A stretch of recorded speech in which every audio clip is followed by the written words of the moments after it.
Alicia has spent most of her life trying to escape one thing, her own reflection.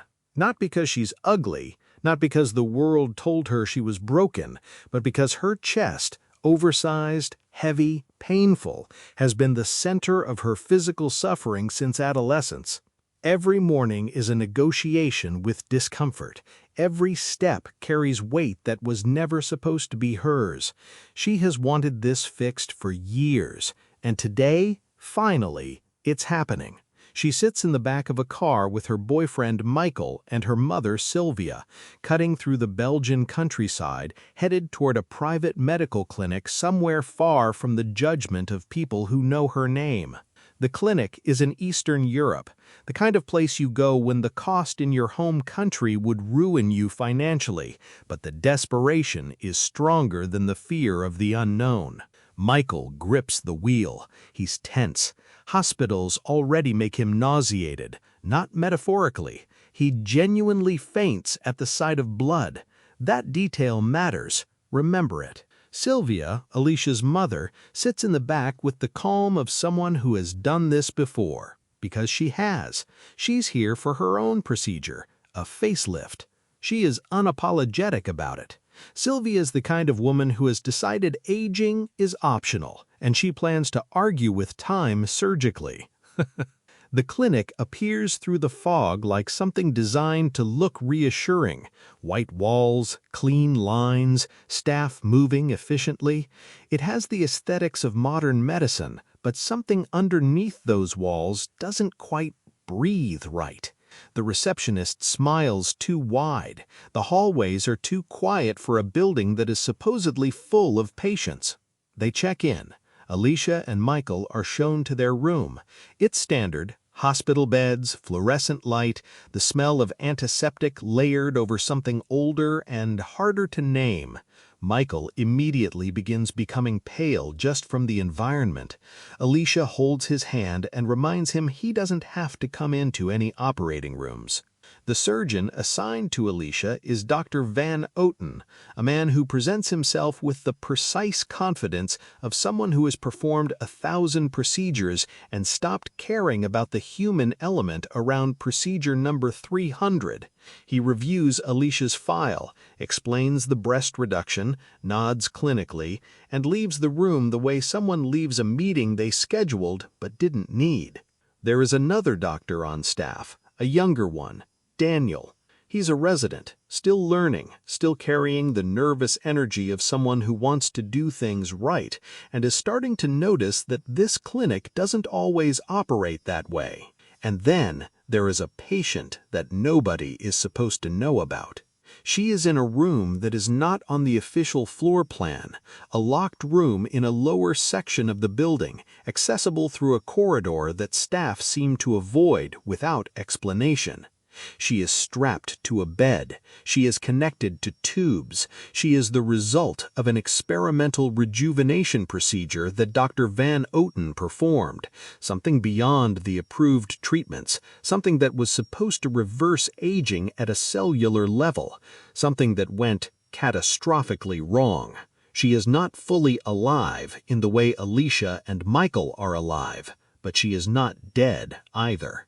Daniel finds her. He pushes through the door that was left carelessly unlocked by a distracted staff member, and he sees her, restrained, pale, twitching, and his first instinct, which is the instinct of a compassionate young doctor, is to help her. He doesn't understand what he's looking at. He thinks she's a neglected patient. He begins to remove her restraints, checking her vitals, speaking calmly to her the way you'd speak to someone in pain. This is the moment the movie truly begins, because the woman is not in pain, not the kind that needs comfort. She bites him hard, and the restraints were on her for a very specific reason. She tears free. She moves through the clinic with terrifying speed, and within minutes, the first member of staff is dead. Not just dead, but savaged in a way that the security footage would struggle to explain if anyone were watching it, which, by now, nobody is. The infection moves fast, faster than any of the staff could have anticipated, mostly because none of them knew what they were actually containing in that locked room. The first reanimated body rises within 20 minutes of the initial attack, then another. The clinic's controlled, sanitized quiet detonates into something ancient and feral, and Alicia, Michael, and Sylvia are somewhere in the middle of that building, completely unaware that the surgical procedure they drove hours to reach is now the least dangerous thing in this hospital. Michael wanders the halls looking for a vending machine. He turns a corner, and he sees something that makes him faint immediately. Michael wakes up on the floor. For a moment, he thinks his blood phobia finally beat him, that he simply keeled over from the anxiety of being in a hospital when there was a real emergency happening. But then he hears the sound from around the corner. Not screaming exactly, something wetter, something that has no business coming from a medical facility at 3 in the afternoon. He gets up slowly. He leans against the wall and peers around the corner. The hallway is wrong. There is a nurse on the ground. There's a doctor, someone he briefly saw earlier, standing over her, but the posture is all wrong. The head is tilted. The movements are mechanical and wrong in the way that human movement is never wrong. Michael watches for 3 seconds before his brain catches up to his eyes.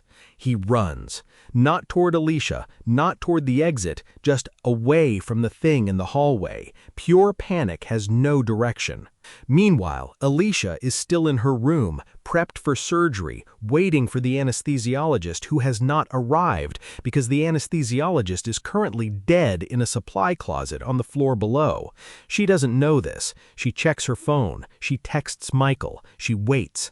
Daniel, the young resident who released the patient, is somewhere in the building trying to understand the full scale of what he triggered. He's not stupid. He's piecing it together faster than anyone else because he's the only one who actually saw the woman up close before she turned. He knows what the bites do. He knows how fast it spreads, and he knows with a certainty that sits in his stomach like stone that this clinic is finished. He finds Alicia first. He comes to her room without the calm of a doctor. He comes with urgency that immediately tells her something is wrong. He tells her she needs to leave the room, now, that there's been some kind of incident and the building isn't safe. Alicia, still in a hospital gown, still attached to a PrEP IV line, stares at him and asks the very reasonable question, "Where is Michael?" Nobody knows where Michael is. Sylvia, in a separate recovery room because she went in for her facelift earlier that morning, is already post-procedure, bandaged, groggy, still partially under the influence of anesthesia. She is, at this particular moment, the most physically vulnerable person in the building, and the building is filling with the dead. Daniel moves fast. He gets to Sylvia. He helps her up. She is not fully coherent. She keeps asking about her bandages, about whether the swelling is normal, about whether the doctor has seen her results yet. Daniel gets her moving through the hallway anyway, because an alert Sylvia asking the wrong questions is still better than a sedated Sylvia alone in a room with an unlocked door. The clinic staff, the ones still alive, are fragmenting. Some are trying to evacuate patients. Some have already left the building entirely, driven by survival instinct. Security doesn't know what protocol applies when the threat is coming from inside the ward, and Dr. Van Ogen, the man who created this crisis, is somewhere in the building trying to protect his research rather than the people in his care, because the experiment was expensive, because he's not done with it yet, because some men measure loss in data, not in lives. Here is something worth understanding. The zombie genre, if we can call it that, has always been a mirror for institutional failure. In Yummy, the infection doesn't come from nowhere. It comes from a medical establishment that prioritized unregulated experimentation over patient safety. The woman in the locked room wasn't contained because she was dangerous. She was contained because she was evidence. There's a lesson in that. When the system treats people as assets to protect rather than lives to honor, the breakdown it eventually causes is everyone's problem. Michael, still alive but barely functioning from panic, ducks into a room to hide and collides with a staff member, a male nurse named Lewis, who is remarkably calm. Suspiciously calm. Lewis has clearly been in high-stress situations before. He is moving with purpose, gathering supplies, assessing the building with the detachment of someone running a checklist. Michael attaches himself to Lewis immediately because Lewis seems to know something. The two of them begin moving. They find a path through the clinic that Lewis seems to know, service corridors, maintenance areas, that the newly turned haven't fully reached yet. But the building is not large. The infection has a math to it. Every minute, the perimeter of safety shrinks. Alicia and Daniel, pushing Sylvia through the opposite wing of the building, hear something ahead of them. A door moving. Footsteps that don't sound right. Daniel pulls Alicia back, presses them against the wall, and holds up a hand for silence. The thing that comes around the corner was a surgeon 20 minutes ago. Now it is something else. It moves past them, doesn't see them, continues down the hall. Sylvia, still half anesthetized, quietly asks if the lighting in this hospital is always this dim. Alicia grips her mother's hand and doesn't answer. Daniel exhales. And then, from the other direction, they hear a voice calling Alicia's name. It's Michael. The reunion between Michael and Alicia happens in a service corridor that smells like cleaning chemicals and mildew, and it is not romantic. It is two people who are terrified finding each other and immediately transferring that terror between them at twice the volume. Michael sees Daniel and doesn't know who he is. Daniel sees Michael and doesn't have time to explain. Lewis, standing slightly apart from all of them, evaluates the group with the efficiency of a man doing arithmetic. Sylvia sees Lewis and tells him his shoes are very practical. Lewis says, "Thank you." This group, mismatched, underprepared, carrying a half-conscious woman recovering from facial surgery, becomes the unit the movie follows through the back half of its nightmare. They have no weapons. They have minimal medical supplies because Daniel grabbed what he could. They have one exit plan: reach the parking structure on the east side of the building, get to a vehicle, get out of the clinic before the perimeter collapses. Simple. Except nothing in this building is simple anymore. The first obstacle is a door, a heavy security door between their current position and the east wing, the kind that requires a key card from staff. Daniel has his, but it's been deactivated. The system went into lockdown at some point during the initial chaos, and certain access levels are now void. Lewis produces a key card from his pocket. It works. Michael asks how Lewis has that level of access. Lewis doesn't answer immediately. He opens the door and walks through. That unresolved question sits in the air. They move into the east wing. It is quieter here, not because it's safer, but because the people who were in this section either escaped or are no longer moving on their own. The group stays tight. Daniel leads. Michael stays close to Alicia, partly out of protectiveness, and partly because he needs the anchor of her presence to keep functioning. His blood phobia is being tested at a molecular level right now. Every door they pass, every room they glimpse, he keeps his eyes forward and his breathing deliberate.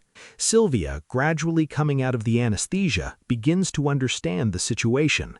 Not all of it, but enough. She looks around the corridor, takes in the specific quality of the silence, and says with remarkable composure that she would like to know what is happening. Daniel tells her briefly that there's been a medical emergency and they need to evacuate. Sylvia says that's not what she asked. Alicia tells her mother the truth, quietly, efficiently, the way you tell someone bad news when there's no time to soften it. You just say the words and trust that the person is strong enough to hold them. Sylvia processes this for approximately 4 seconds. Then she nods and says she needs her bag from her room. It has her medication in it. This is not the time for that. Everyone communicates this. Sylvia disagrees. The argument, brief, familial, happening in whispered urgency in a corridor where the dead are mobile, reveals something true about this family. Alicia and Sylvia have a complicated relationship. Alicia came here partly because her mother organized the trip. Sylvia, for all her composure, has spent years prioritizing her own needs in ways that have calcified into family patterns. This is not the moment for therapy, but the dynamic is real, and it's sitting right here in the hallway competing with the immediate crisis. Lewis cuts the argument short. He says they're not going back for the bag, and if the medication is critical, he'll find an equivalent in the pharmacy on the East Corridor. He moves forward. The group follows. They reach the pharmacy. Lewis moves through it with knowledge that is, again, a little too precise for a nurse. He finds what Sylvia needs. He finds a few other things, sedatives, syringes, and pockets them without explaining why. Michael watches this. The parking structure is visible now through a window at the end of the corridor. One more secured door, one more key card scan. Lewis steps forward to use his card, and the door opens before he touches it, because something is already coming through from the other side. Two of them, former clinic staff, white coats now ruined, movement now wrong. They spill into the corridor, and the group scatters. Daniel grabs Sylvia. Alicia grabs Michael, which is ironic given everything. Lewis, and this is the moment that changes how you see him, doesn't run. He moves toward the two figures with a fire extinguisher from the wall mounting and puts them both down with the efficiency of someone who has thought about exactly this scenario. He stands in the corridor afterwards. The group stares at him. Lewis says they should keep moving. Nobody disagrees, but the questions have multiplied. The parking structure is reached. The group finds a vehicle. Daniel has keys to a staff car, a basic sedan, and they pile in. Sylvia in the back, Michael beside her, Alicia in the front with Daniel. Louis takes the passenger seat. The engine turns over. The exit gate is down. Of course it is. Daniel gets out to find the manual release. This requires him to move away from the car to a junction box on the wall of the structure, exposed. Alicia watches through the windshield. Michael watches from the back seat. Sylvia adjusts her bandages and says the swelling feels asymmetrical. Daniel reaches the box, opens it, begins working the mechanism. Something moves in the shadows of the structure's upper level. It hasn't seen him yet, but it's there. Michael sees it through the window and makes a sound, not a word, just a sound. And Louis follows his eyeline and immediately gets out of the car. What Louis does next is not what a nurse does. He moves around the pillar, cuts off the figure's angle, and draws it away from Daniel with a deliberate noise, controlled, calculated bait. The figure follows the noise. Louis leads it away. The gate begins to rise. Daniel gets back to the car. They wait 3 seconds, 5 seconds for Louis. Louis returns at a jog, gets in, closes the door. The car pulls out. Nobody says anything for almost a full minute on the road outside the clinic. Then Michael asks Louis what he actually does for a living. Louis says he's a nurse. Michael says that's not what he's asking.